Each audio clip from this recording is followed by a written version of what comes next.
তারপরে training, incubation, business complex দেওয়া হবে। এখানে আমি 2 একর যদি পাই তাহলে হয়ে যাবে,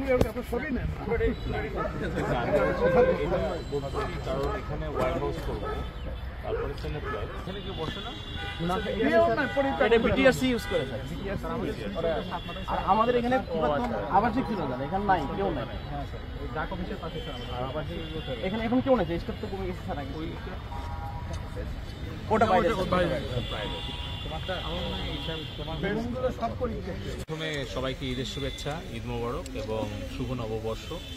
আজকে বগুড়ায় মূলত আসার যে কারণ সেটি হচ্ছে যে আমাদের বিটিসিএল এবং ডাক বিভাগের বেশ কিছু অব্যবহৃত জায়গা রয়েছে। এগুলো আপনারাও জানেন, যেহেতু আপনারা স্থানীয় সাংবাদিক, আপনারা নিশ্চয়ই আমার থেকেও বেশি এই বিষয়গুলো আপনারা খেয়াল খোঁজ খবর রাখেন।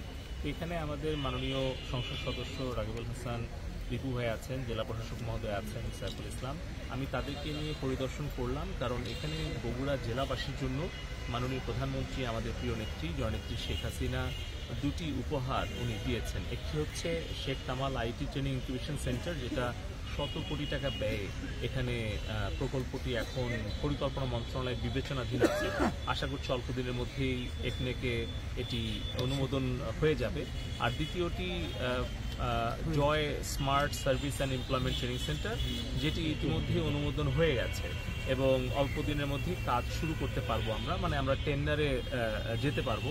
সেটা প্রায় 15 কোটি টাকা ব্যয়ে 4 তলা একটি প্রশিক্ষণ কেন্দ্র এবং সরকারের সেবা কেন্দ্র হবে।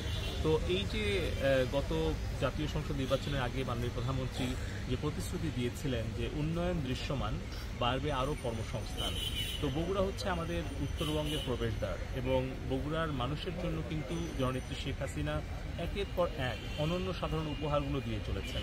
যেরকম বগুড়াবাসীকে বিজ্ঞান এবং প্রযুক্তি বিশ্ববিদ্যালয় উপহার দিয়েছেন, হাইটেক পার্ক দিয়েছেন, রেল লাইন দিয়েছেন। এখন আমাদের লক্ষ্য হচ্ছে বগুড়ার তরুণ তরুণীদের জন্য স্মার্ট কর্মসংস্থানের ঠিকানা Sheikh Kamal IT training incubation centre এবং আমাদের Joy smart service employment training centre নির্মাণ করা। তো এখানে আমরা জায়গা আসলে খুঁজছিলাম, জায়গা পাচ্ছিলাম না। তো এখন আমাদের বিটিসিএল এর 4 একর জায়গা আমরা দেখলাম। এর পাশাপাশি আমাদের জেলা প্রশাসন আরও একটা জায়গা প্রস্তাব দিয়েছিল, সেটাও দেখলাম। আমি আশা করছি যে আগামী 6 মাসের মধ্যেই আমরা আসলে জয়সেট সেন্টার নির্মাণ কাজ শুরু করতে পারবো এবং আগামী অর্থ বছরে আমরা Sheikh Kamal IT training incubation centre নির্মাণ কাজ শুরু করতে পারবো, যেখানে আসলে হাজার হাজার তরুণ তরুণীর কর্মসংস্থান সৃষ্টি হবে এই বগুড়ার মাটিতে।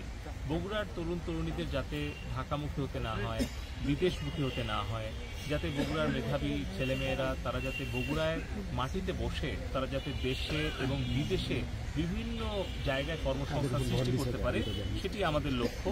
এবং Sheikh Kamal IT training incubation সেন্টারটা কিন্তু আমাদের ডিজিটাল বাংলাদেশ আর্কিটেক্ট এবং স্মার্ট বাংলাদেশের ড্রিমার সজীব ওয়াজেদ জয় ভাইয়ের ব্রেন চাইল্ড। কারণ আগে একটা ধারণা ছিল যে হয়তো মাস্টার ডিগ্রি পাশ না করলে, গ্র্যাজুয়েশন কমপ্লিট না করলে কোনো একটা চাকুরি বা কোনো কিছু করা যায় না, কিংবা বাবার কোটি কোটি টাকা না থাকলে হয়তো ব্যবসায় উদ্যোক্তা হওয়া যায় না। কিন্তু সেই প্রচলিত ধ্যান ধারণার পরিবর্তন ঘটিয়েছেন আমাদের তারুণ্যের গর্ব মাননীয় আইসিটি উপদেষ্টা সজীব ওয়াজেদ জয় ভাই। আপনারা দেখছেন যে এখন ইন্টারনেটে যুক্ত হয়ে একটা ল্যাপটপ নিয়ে বগুড়ার কিন্তু হাজার হাজার ছেলে মেয়ে ফ্রিল্যান্সিং করছে। আমাদের সাংবাদিক বন্ধুদের মধ্যে অনেকেই আছেন যারা কন্টেন্ট ক্রিয়েটর হিসেবে তারা আউটসোর্সিং করছেন অনলাইন মার্কেট প্লেস থেকে। তো সেই ধারণাটাকেই আমরা কাজে লাগাচ্ছি। সজীব ওয়াজেদ জয় ভাইয়ের নির্দেশনা ক্রমেই আমরা সারা বাংলাদেশে 64টা Sheikh Kamal IT training incubation centre করছি। তার মধ্যে আমাদের বগুড়াতে আগামী অর্থ বছর একটা আমরা নির্মাণ কাজ শুরু করব এবং উদ্দেশ্য সেটি হচ্ছে এখানে সরকারের 325 ধরনের সেবা সরাসরি এই দপ্তর থেকে দেওয়া হবে। ডিপার্টমেন্ট অফ আইসিটির প্রতিনিধি এখানে থাকবে। অপরদিকে প্রশিক্ষণ দেওয়া হবে সরকারি, বেসরকারি, ছাত্র ছাত্রী, সাংবাদিক, বিভিন্ন শ্রেণী পেশার যাদেরই প্রশিক্ষণ দেওয়ার প্রয়োজন হবে তাদেরকে এই সেন্টার থেকে প্রশিক্ষণ দেওয়া হবে এবং পাশাপাশি এখানে একটা কর্মসংস্থানের হাব হিসেবে এটাকে তৈরি করা হবে। এর পাশাপাশি 7 মাথায় আমরা আমাদের ডাক বিভাগের যে প্রধান ডাকঘর আছে সেটি পরিদর্শন করলাম। মাননীয় প্রধানমন্ত্রীর একটা আবেগের জায়গা হচ্ছে বাংলাদেশ ডাক বিভাগ। এবং সেই ডাক বিভাগের প্রচলিত যে সার্ভিস এটাকে আধুনিকায়ন করা হচ্ছে আমাদের লক্ষ্য। আমরা একদিকে যেরকম নতুন টেলিকম আইন করতে যাচ্ছি এবছরে, অপরদিকে নতুন একটি আমরা ডাক আইনও করতে যাচ্ছি। আমাদের লক্ষ্য হচ্ছে বাংলাদেশের প্রত্যেকটি ডাকঘরকে এক একটি স্মার্ট সার্ভিস পয়েন্টে রূপান্তরিত করা।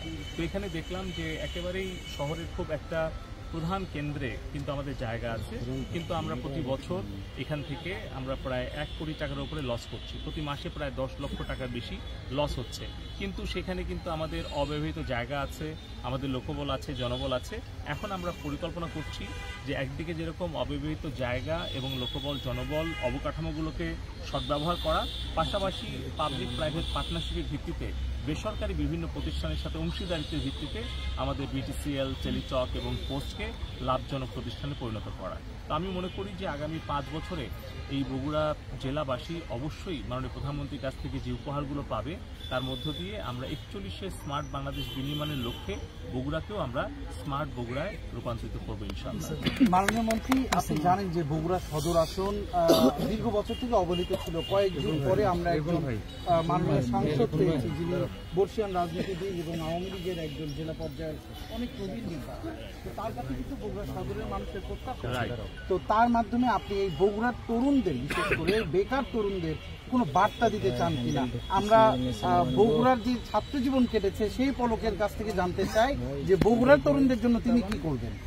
অবশ্যই রিপু ভাই তো আমার সরাসরি নেতা এবং বড় ভাই, এবং আপনারা যেভাবে তাকে সম্মান করেন আমিও একই রকমভাবে তাকে বড় ভাইয়ের মতো সম্মান করি, এবং মাননীয় প্রধানমন্ত্রী তাকে অত্যন্ত স্নেহ করেন। এবং আপনি ঠিকই বলেছেন যে স্বাধীনতার পরে আমাদের বগুড়ার মানুষ একজন সুযোগ্য প্রতিনিধি পেয়েছেন, এবং আমি পার্লামেন্টে সবসময় দেখি রিপু ভাই কিন্তু সবসময় সরব। আপনারা দেখেন যে উনি কিন্তু ওনার এলাকার জন্য, জনগণের জন্য, উন্নয়নের জন্য এবং বিভিন্ন ইস্যুতে উনি প্রতিনিয়ত কিন্তু পার্লামেন্টে সরব, এবং উনি প্রত্যেকটি দপ্তরে যেভাবে মন্ত্রণালয়গুলোকে উনি মন্ত্রীদের কাছে যান এবং কাজের জন্য মাননীয় প্রধানমন্ত্রীর কাছে সবসময় উনি সরব থাকেন। দেখেন উনি কিন্তু এমপি হওয়ার পরেই কিন্তু দীর্ঘদিনের একটা চাওয়া বগুড়ার জেলাবাসীকে উনি বিশ্ববিদ্যালয়টি এনে উপহার দিয়েছেন, এবং আমি আসলে ওনার কাছে আমি অবশ্যই কৃতজ্ঞতা প্রকাশ করি।